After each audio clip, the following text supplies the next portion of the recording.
सोचो, अगर हमारी दुनिया में धरती ही ना होती। एक ऐसी दुनिया की कल्पना करो जहां कुछ भी नहीं है, न पेड़, न समंदर, न जीवन, कुछ भी नहीं। एक सूना, बंजर और वीरान स्थान। यही सब कुछ था लगभग 4.5 अरब साल पहले। एक समय जब धरती का कोई अस्तित्व नहीं था। फिर गैस और धूल का एक आग का गोला घूमने लगा। यह गोला धीरे धीरे आकार लेने लगा। ये बादल, जिसे नेबुला कहते हैं, घूमता रहा और तब तक मत्ता रहा जब तक कि ये अपने ही भार के नीचे सिमट नहीं गया। यह प्रक्रिया लाखों सालों तक चलती रही। इस सिमटने से एक बहुत बड़ा धमाका हुआ और पैदा हुआ हमारा सूरज। यह धमाका इतना शक्तिशाली था कि उसने सब कुछ बदल दिया। इस नए तारे के आसपास पदार्थ के छोटे छोटे टुकड़े आपस में चिपकने लगे। ये टुकड़े धीरे धीरे बड़े होते गए। लाखों सालों में ये टुकड़े बड़े होते गए और ग्रह बने। यह एक धीमी लेकिन महत्वपूर्ण प्रक्रिया थी। इन्हीं में से एक ग्रह थी हमारी धरती। यह ग्रह धीरे धीरे अपने वर्तमान रूप में आया। शुरुआती धरती बहुत ही खतरनाक जगह थी। ज्वालामुखी फटते थे और हर जगह आग ही आग थी। लावा और जहरीली गैसें उगलते थे। यह एक बहुत ही विषम वातावरण था। वायुमंडल घना और जहरीला था। यहां जीवन की कोई संभावना नहीं थी। ये एक भयानक और हिंसक शुरुआत थी। हर तरफ अराजकता और विनाश था। फिर भी इस अराजकता में जीवन के बीज बोए जाने वाले थे। यह एक नई शुरुआत का संकेत था। जैसे जैसे धरती ठंडी हुई, कुछ अविश्वसनीय हुआ। आग से भरे समुद्र, जो घुले हुए खनिजों से भरे हुए थे, एक विशाल प्रयोगशाला बन गए। वैज्ञानिक इसे प्राइमर्डियल सूप कहते हैं। इस सूप के भीतर सरल कार्बनिक अणु बनने लगे। ये अणु, जो जीवन की ईंटें हैं, संयोग और रसायन विज्ञान के नृत्य में एक साथ आए। लाखों वर्षों में ये अणु अधिक जटिल होते गए। उन्होंने जंजीरें बनाई, जिससे पहले प्रोटीन और न्यूक्लिक एसिड का निर्माण हुआ, जीवन का खाका।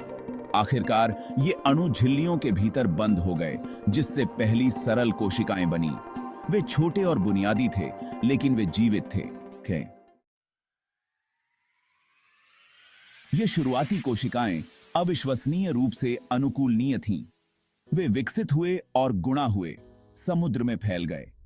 कुछ कोशिकाओं ने ऊर्जा के लिए सूर्य के प्रकाश का उपयोग करने की क्षमता विकसित की, एक प्रक्रिया जिसे हम प्रकाश संश्लेषण कहते हैं। यह बहुत बड़ा बदलाव था। प्रकाश संश्लेषण ने वातावरण में ऑक्सीजन छोड़ी, धीरे धीरे धरती के वातावरण को बदल दिया। अरबों वर्षों में जीवन का विकास जारी रहा। एकल कोशिका वाले जीवों से बहुकोशिकीय जीवन का उदय हुआ। पौधे, कवक और अंततः जानवर। अरबों वर्षों तक जीवन का विकास महासागरों में हुआ। लेकिन लगभग 500 मिलियन वर्ष पहले एक साहसिक कदम उठाया गया। जीवन ने भूमि का उपनिवेश करना शुरू कर दिया। पहले अग्रदूत पौधे थे। वे महाद्वीपों में फैल गए, बंजर चट्टान को हरे भरे परिदृश्यों में बदल दिया। फिर जानवर आए। कीड़े और मकड़ियों जैसे अकशेरुकी जीव सबसे पहले आए थे। बाद में उभयचर, पानी और जमीन दोनों में रहने की अपनी क्षमता के साथ दलदल से निकले। जीवन के इतिहास में यह एक महत्वपूर्ण क्षण था। भूमि ने नए अवसरों और चुनौतियों की पेशकश की, जिससे विविधता में विस्फोट हुआ। भाग 5, चलने वाले वानर। प्राइमेट्स का उदय। यह कहानी हमें हमारे अतीत की ओर ले जाती है। लगभग 65 मिलियन वर्ष पहले जानवरों का एक नया समूह पनपने लगा, स्तनधारी। ये स्तनधारी पृथ्वी पर जीवन के नए रूपों का प्रतिनिधित्व करते थे। इन स्तनधारियों में प्राइमेट्स थे, हमारे दूर के पूर्वज। ये प्राइमेट्स धीरे धीरे विकसित हुए और विभिन्न वातावरणों में फैल गए। प्राइमेट्स के कई फायदे थे। उनके अनुकूलन ने उन्हें जीवित रहने और फलने फूलने में मदद की। उनके लोभी हाथ और पैर ने उन्हें पेड़ों पर चढ़ने और वस्तुओं में हेरफेर करने की अनुमति दी। यह क्षमता उन्हें भोजन खोजने और शिकारियों से बचने में मदद करती थी। उनकी आगे की ओर देखने वाली आंखों ने उन्हें गहराई की धारणा दी, जो उनके वृक्षों की दुनिया को नेविगेट करने के लिए महत्वपूर्ण है। यह दृष्टि उन्हें शिकारियों से बचने और भोजन खोजने में मदद करती थी। समय के साथ प्राइमेट्स के विभिन्न समूह विकसित हुए। ये समूह विभिन्न आकार और रूपों में विकसित हुए। कुछ बंदरों की तरह पेड़ों में ही रहे। वे पेड़ों की ऊंचाइयों में सुरक्षित और समृद्ध थे। अन्य हमारे पूर्वजों खुले घास के मैदानों में चले गए। यहाँ उन्होंने नए अनुकूलन विकसित किए। आवास में इस बदलाव ने आगे अनुकूलन को प्रेरित किया, जिससे द्विपादवाद का विकास हुआ, दो पैरों पर सीधे चलना। यह परिवर्तन हमारे विकास में एक महत्वपूर्ण मील का पत्थर था। भाग 6 द टूल मेकर्स, शुरुआती इंसान और उनके आविष्कार। लगभग 2.5 मिलियन वर्ष पहले अफ्रीका में एक नए प्रकार का प्राइमेट दिखाई दिया, जीनस होमो। ये प्राइमेट्स अपने समय के अन्य जीवों से अलग थे। इन शुरुआती मनुष्यों के पास बड़ा दिमाग और उपकरण बनाने की उल्लेखनीय क्षमता थी। उनके बड़े मस्तिष्क ने उन्हें जटिल समस्याओं को हल करने और नए उपकरणों का आविष्कार करने में सक्षम बनाया। उन्होंने इन औजारों का उपयोग शिकार करने, इकट्ठा करने और क्राफ्टिंग के लिए किया। औजारों ने उनके जीवन को आसान और अधिक कुशल बना दिया। औजारों ने शुरुआती मनुष्यों को एक महत्वपूर्ण लाभ दिया, जिससे उन्हें नए संसाधनों तक पहुंचने और पर्यावरणीय चुनौतियों से उबरने की अनुमति मिली। यह उन्हें अन्य प्रजातियों पर बढ़त दिलाने में सहायक रहा। औजारों से मनुष्य भोजन को अधिक कुशलता से संसाधित कर सकते थे, जिससे बेहतर पोषण और मस्तिष्क का विकास हुआ। यह विकास उनके संज्ञानात्मक क्षमताओं को भी बढ़ावा देता था। इसने बदले में आगे नवाचार और सांस्कृतिक विकास को बढ़ावा दिया। उनके नवाचारों ने समाज को नई ऊंचाइयों तक पहुंचाया। भाषा, कला और जटिल सामाजिक संरचनाएं उभरने लगीं। ये सभी तत्व मानव सभ्यता के विकास में महत्वपूर्ण भूमिका निभाते थे।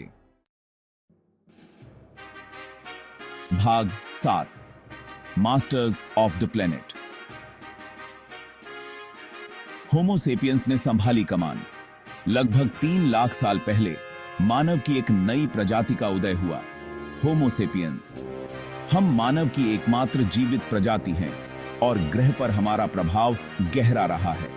होमो सेपियंस के पास कई फायदे थे जो उन्हें अन्य मानव प्रजातियों को पछाड़ने की अनुमति देते थे। हम अत्यधिक अनुकूलनीय थे, विविध वातावरण में जीवित रहने में सक्षम थे। हमारे जटिल भाषा कौशल ने हमें बड़ी संख्या में सहयोग करने और पीढ़ियों से ज्ञान को प्रेषित करने की अनुमति दी। हम अविश्वसनीय रूप से अभिनव भी थे। अभूतपूर्व दर से नए उपकरण और प्रौद्योगिकियां विकसित। भाग 8 द डॉन ऑफ सिविलाइजेशन, कबीलों से शहरों तक। अधिकांश मानव इतिहास के लिए हम शिकारी संग्रहकर्ता के रूप में रहते थे। भोजन की तलाश में एक स्थान से दूसरे स्थान पर जाते थे।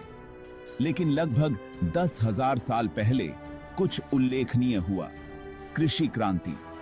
मनुष्य ने फसलों की खेती करना और जानवरों को पालतू बनाना सीखा। कृषि ने अधिक व्यवस्थित जीवन शैली और भोजन के अधिशेष को जन्म दिया। इस अधिशेष ने श्रम की विशेषज्ञता और गांवों के विकास की अनुमति दी, जो कस्बों और अंततः शहरों में विकसित हुए। शहरों के उदय के साथ सामाजिक संगठन, सरकार और बुनियादी ढांचे के नए रूप सामने आए। भाग 9 अ नेवर एंडिंग स्टोरी। आगे क्या? धरती के जन्म की उग्र अराजकता से लेकर सभ्यताओं के उदय तक जीवन की कहानी निरंतर परिवर्तन और अनुकूलन की कहानी है। मनुष्यों ने इस कहानी में एक नाटकीय भूमिका निभाई है। ग्रह और उसके निवासियों को गहराई से आकार दिया है। जैसे जैसे हम भविष्य की ओर देखते हैं, हमें नई चुनौतियों और अवसरों का सामना करना पड़ता है। हमारे अतीत, हमारे मूल और पृथ्वी पर जीवन की अविश्वसनीय यात्रा को समझना हमें मार्गदर्शन कर सकता है, क्योंकि हम अज्ञात को नेविगेट करते हैं। भाग 10। निष्कर्ष। एक अद्भुत यात्रा। पृथ्वी पर जीवन की यात्रा अरबों वर्षों से फैली हुई अनुकूलन, नवाचार और सभी जीवित चीजों की अंतः संबंधितता की शक्ति का प्रमाण है। आदिम सूप में एकल कोशिका वाले जीवों से लेकर आधुनिक मनुष्यों के जटिल समाजों तक जीवन ने लगातार पनपने और विविधता लाने के तरीके खोजे हैं। जैसे जैसे हम अपने अतीत के रहस्यों को उजागर करते रहते हैं, वैसे वैसे हम अपने ग्रह पर जीवन की कीमतीता और लचीलापन के लिए गहरी प्रशंसा प्राप्त करते हैं।